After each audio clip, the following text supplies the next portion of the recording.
Hello guys, I'm Carla and we're going to talk about the differential. So last semester we saw that the differential was the limit when x changed a little bit of the change of y over the change in x. And we saw this as what is the change in the function when x changed a little bit. And that was the definition of the derivative, which has different notations. One of the most important is f prime of x, but another important notation was this notation over here that was dy over dx, that we call as the differential of y with respect of x, or the derivative of y with respect of x. Last semester I told you not to pay attention on the quotient because it was not a quotient. Well, today we're going to learn that we can solve for dy, which is the differential of y, in that notation, and we will obtain the first function of this semester, which is the differential of y. It is equals to the derivative of the function times the differential of x. That is nothing but solving for dy in my original expression, or in my expression of the derivative. Okay, let's try to understand some of the concepts of the formula of the differential of y. Let's start first by looking at a function. We have a function f of x, which is in this graph marked by the blue color. So in a function f of x, when we have a first value of x, the independent variable takes a value. That value, if we substitute it on the function, will give us a value of y. So we have x0 and y1, or f of x0. What happens if we add to x0 a small part of a value? That small part, it is called delta x. So delta x, actually, it is the difference between x2 minus x1. So it is a change in the independent variable. And delta x is also equal to the differential of x. So the differential of x is going to be the difference between a second value of x and a first value of x, okay? The thing changes a little bit in y. Delta y, it is also the same as delta x, but what happens in the function?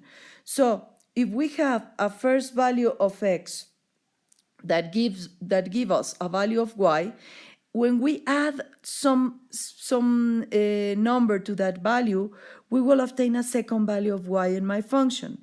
The true change in this function, it is called delta y. So delta y is actually the true change on the function. But sometimes it's not so easy to obtain the true change. So we use dy as the differential of y to estimate the true change in y. So actually, dy, it is the differential of y. It's an estimation of delta y. And we are going to see in the next slide how when delta x is a small value, so when delta x approaches 0, the change in the independent variable is small, the differential of y, it's a very, very good estimation of delta y. Okay, now we're going to see in this video how does dy, which is the differential or the estimation of the true change, get closer to delta y when x2 is closer to x1.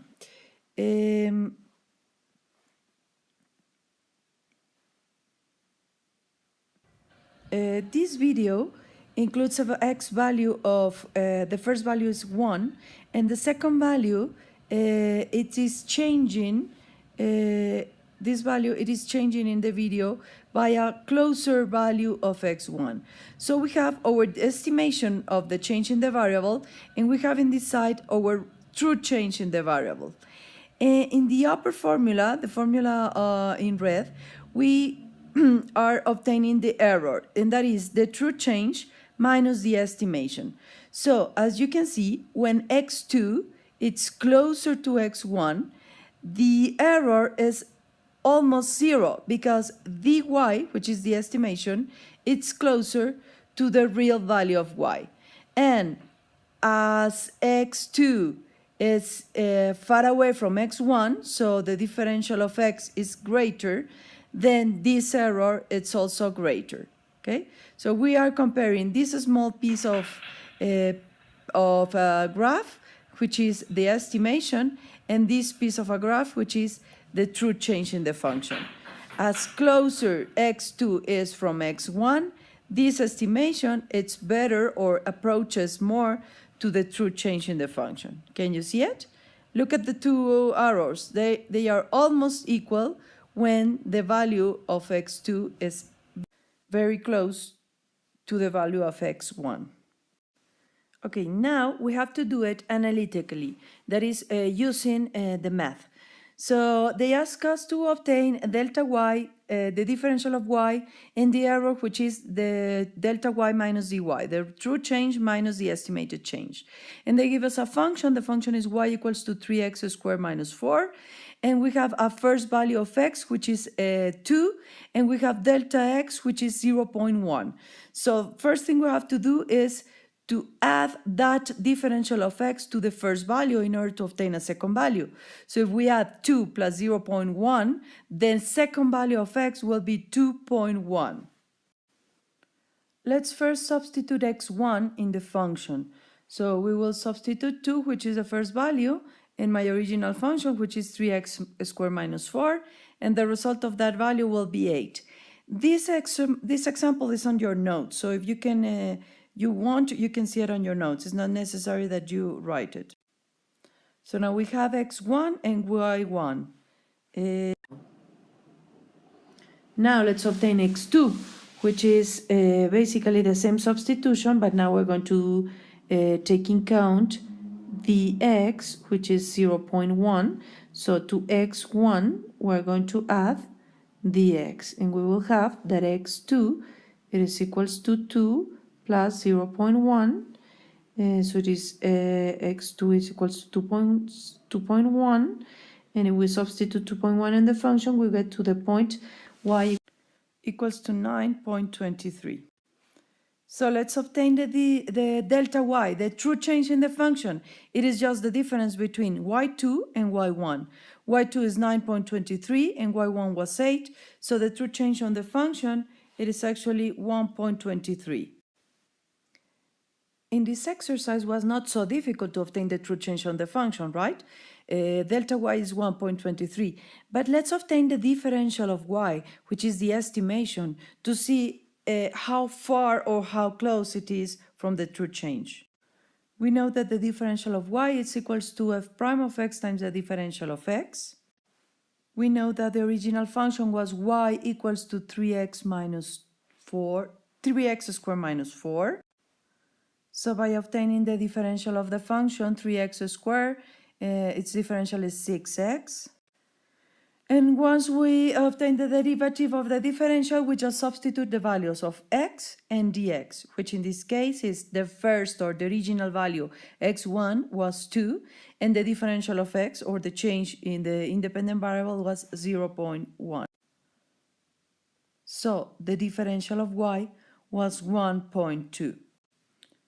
Finally, the error or the mistake that we commit in the estimation, it is equals to the true change minus the estimated change. So it is 0.03. That means that dy was actually a very good estimation of the change in y. In some of these exercises, it's not so clear why to use differential to estimate the change if it is not so difficult to obtain the real change. But later we will see why it's so important to learn how to obtain the differential of y. Okay, guys, now it's your turn to practice. I want you to obtain delta y, the differential of y, and the error between them. So you have three functions, 3 values of x, and 3 values of the differential of x. What I want you to do is first substitute x1 in the function, so you will have y1. Then sum delta x to x1 to obtain x2, and substitute that value in the function, so you have y2. y2 minus y1 will be the true change in y or the delta y. And then you find out dy or the differential of y using the formula dy is equals to the derivative of the function times dx. Obtain the derivative of each function and just substitute the values of x and dx on the function. Good luck, and I see you in classes tomorrow. Bye-bye.